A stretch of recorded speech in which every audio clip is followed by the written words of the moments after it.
الرحیم السلام علیکم ناظرین، الیکشن کے حوالے سے ایک مرتبہ پھر آپ سے مخاطب ہیں اور انتخابات کی جو مہم ہے وہ سیاسی جماعتیں جو میدان کے اندر اس وقت آپ کو دکھائی دے رہی ہیں ایکسیپٹ پی ٹی آئی، وہ بڑی دو جماعتیں جو ہیں وہ جلسوں پہ جلسے کر رہی ہیں، خاص P M L N peoples party جو ہے وہ اس نے انٹری دی پنجاب کے اندر۔ بلاول جو ہے وہ لاہور سے انتخاب بھی لڑ رہے ہیں، حلقہ این اے 127 این اے 127 سے، اور ان کے مقابلہ جو ہے وہ جناب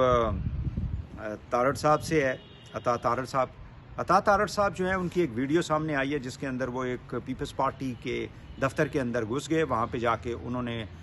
کچھ شواہد دینے کی کوشش کی یا پیش کی ہے جو کہ سوشل میڈیا پہ چل رہے ہیں، کہ وہاں پہ کچھ مقدس کتابیں بھی پڑھی ہوئی ہیں، وہاں پہ سورہ یاسین جو ہے وہ بھی انہوں نے اٹھا کے ٹیبل سے دکھائی۔ پھر ساتھ ہی ساتھ انہوں نے کہا کہ یہاں پہ پیپلز پارٹی جو ہے وہ ووٹرز کو خرید رہی ہے، یعنی ووٹرز کی خرید و فروخت کا سلسلہ جو ہے وہ پیپلز پارٹی نے حلقہ لاہور کا جو 127 ہے وہاں پہ شروع کر لیا ہے، اور ان کے اوپر الزام لگایا کہ بلاول بھٹو صاحب جو ہیں وہ یہاں کے انوائرمنٹ کو اور ماحول کو، لاہور کو خراب کرنے کے لیے یہاں پہ آئے ہیں۔ ایک اور ویڈیو اس کے مقابلے میں سامنے آ گئی جس کے اندر ایک کمرہ ہے جہاں پہ کافی زیادہ خواتین و حضرات وہاں پہ ہیں، ٹیبل کے اوپر لوگ بیٹھے ہوئے ہیں، وہاں پہ کرنسی نوٹس پڑے ہوئے ہیں، ایک بہت بڑی اماؤنٹ جو ہے روپے جو ہیں وہاں پہ پڑے ہوئے ہیں، اور وہاں پہ لوگوں سے حلف لیا جا رہا ہے کہ وہ ووٹ جو ہے وہ بظاہر، یعنی پیپلز پارٹی یہ کلیم کرتی ہے کہ یہ پی ایم ایل این والے کر رہے ہیں، اور پیچھے پوسٹر جو ہیں وہ عطا تارڑ اور پی ایم ایل این کی قیادت کے جو ہے وہ دیوار کے اوپر آویزیں ہیں۔ سو یہ یعنی الزامات جو ہیں ایک دوسرے کے اوپر peoples party P M L N جو ہے وہ لگا رہی ہے اس حلقے کے اندر۔ عطا تارڑ جو ہے وہ تھوڑا سا آپ کو یہ میں بتا دوں، کیونکہ کوئی لمبی ان کی سیاست کی تاریخ تو نہیں ہے، لیکن انہوں نے پچھلے چند سالوں کے اندر اپنی پارٹی کے لیے جس طرح سے وہ اپنی پارٹی کی قیادت کے ساتھ کھڑے رہے،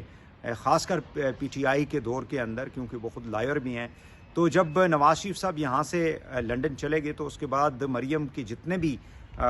کورٹس کے اندر اپیئرنسز ہوتی تھی تو عطا تارڑ صاحب جو ہیں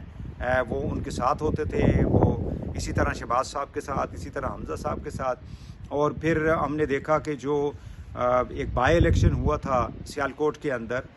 جس میں جو پی ایم ایل این والے ہیں انہوں نے یہ کلیم کیا کہ پی ٹی آئی نے یہاں پہ بہت شدید قسم کی دھاندلی کی ہے، اور لوگ جو ہیں وہ باکسز لے کے غائب ہو گئے موسم کی وجہ سے، اور پھر اس الیکشن کو سپریم کورٹ نے دوبارہ کرانے کے لیے حکم دیا، جس میں پھر ہم نے دیکھا کہ وہاں سے جو پی ایم ایل این کی کینڈیڈیٹ تھی وہ جیتی تھی، تو وہاں پہ بھی عطا تارڑ جو ہے وہ کافی زیادہ ایکٹیو تھے، پی ڈی ایم کی حکومت کو بنانے میں کافی زیادہ ایکٹیو تھے، پھر ان کو ایس اے پی ایم بنایا گیا۔ سو یہ ان کا بیک گراؤنڈ ہے بنیادی طور پہ اس وقت لیڈرشپ کے قریب ہونے کا، لیڈرشپ کا جو کانفیڈنس ہے ان کو ملنے کا، اور یہی وجہ ہے کہ ایک بڑا اہم جو حلقہ ہے لاہور کا 127 جو ہے وہ اس وقت کنٹیسٹ کر رہے ہیں نیشنل اسمبلی کے ممبر کے لیے۔ لیکن جو انٹرسٹنگ چیز ہے وہ یہ ہے کہ پاکستان کے اندر جو سیاسی کلچر ہے، الیکشن کا جو ایک تاریخ ہے ہماری، یعنی 70 کے کہتے ہیں کہ انتخابات جو تھے 1970 کے وہ سب سے زیادہ یعنی شفاف تھے، لیکن بدقسمتی سے ہماری جو اس وقت کی قیادت تھی، ماحول ایسا تھا، دشمن کی سازش تھی کہ ملک جو ہے وہ ہم سے جدا ہو گیا۔ اور پھر اس کے بعد ہم نے دیکھا کہ جتنے بھی انتخابات ہوتے رہے ان کے اوپر الزام ہی لگتا رہا کہ یہ انتخابات جو ہیں وہ دھاندلی زدہ ہیں، اور 18 کے انتخابات جو ہیں ان کو بھی کہا گیا کہ جیسے میں نے ایک اپنی دوسری ویڈیو میں کہا تھا کہ آر ٹی ایس جو ہے وہ بیٹھ گیا تھا، اور پھر انتخابات جو ہیں وہ متنازع ہو گئے، رزلٹ متنازع ہو گیا، اور عمران خان کو ایک سلیکٹڈ پرائم منسٹر جو ہے اس کے تانے ملتے رہے پونے 4 سال۔ اب کے جو اس وقت صورتحال ہے اس میں اگر سیاسی جماعتیں اس طرح کی اگر حرکتیں کریں گی، اور بظاہر کرتی ہیں، یعنی دکھتا نہیں ہے، لیکن سیاست کے اندر جیت کے لیے، حکومت بنانے کے لیے سارا کچھ، اگر پوسٹ پول جو ہے وہ ہارس ٹریڈنگ ہو سکتی ہے، تو پری پول اس قسم کی جو واقعات ہیں یا اس قسم کی جو اسٹریٹجیز ہیں، حکمت عملی ہے، وہ ساری سیاسی جماعتیں جتنا جس کو وس اور زور ہوتا ہے، جتنا جس کا پیسہ ہوتا ہے، کیونکہ ایک ایم این اے جو ہے بننے کے لیے کروڑوں روپے جو ہے لوگوں کو خرچ کرنے پڑتے ہیں آج کل کے دور کے اندر. جبکہ اگر آپ رولز کی بات کریں، ای سی پی کے رولز کی بات کریں، تو وہ چند لاکھ روپے جو ہیں اس سے زیادہ آپ خرچ نہیں کر سکتے. بہرحال دیکھنا یہ ہے کہ پی ٹی آئی کی جو